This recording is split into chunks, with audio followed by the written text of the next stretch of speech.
anticipate that it would be necessary for any further business. However, subject to the executive session, we do feel like there is one item that should be dealt with, and the chair at this time would entertain a motion to add to the agenda one item regarding public records requests in the county's current policy.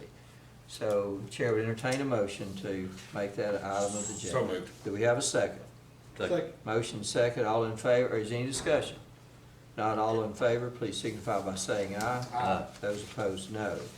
So we'll add that to the agenda, and the chair at this time would just for explanation say that our public records request requires that we provide records within a 7-day period, and we've had some requests of late, or a request of late, that is simply impossible to do.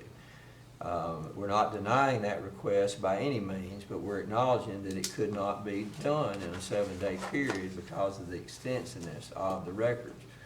So, that being said, we don't want to have a policy in place that cannot be met.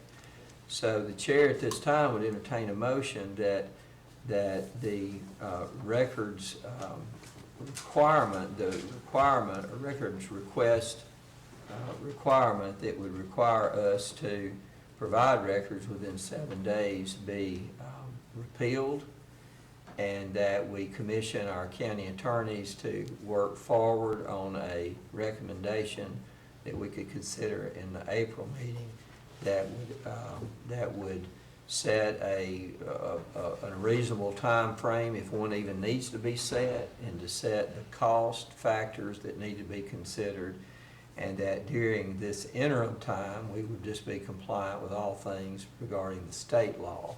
I think our own imposed requirement was a stiffer requirement than is required in state law. So, of course, any requests that are outstanding at this time, of course, would be subject to the rules in place at that time. So, the chair would entertain a motion, if it please the commission, to repeal our current guidelines regarding the production of public records and come under state guidelines until a recommendation is made by legal counsel. Do we have that motion? So moved. Do we have a second? Second. Motion second, any discussion? Not all those in favor of the motion second, please signify by saying aye. Aye. And those opposed, no. And the motion carries. Okay, well, that will move us to announcements. To note that this Wednesday, March the 11th, is the Blount County Day at the Legislature. Hope that our commissioners will be able to go and be part of that day if at all possible. The Blount County Oneonta Chamber of Commerce Annual Banquet will be March 31st, 2020. And what's the location on that? Do we know? Is it Anchors? I believe it's an Anchors At Church. Anchors, Yes, okay. sir. Our next work session will be Thursday, April the 9th at 9 a.m. And our next scheduled business meeting will be set for Monday, April 13th at 9 a.m. Gentlemen, do you have any further announcements? If not, Chair would entertain a motion to adjourn. So moved, yes. Do we have a second? Second. All in favor, please rise to your feet.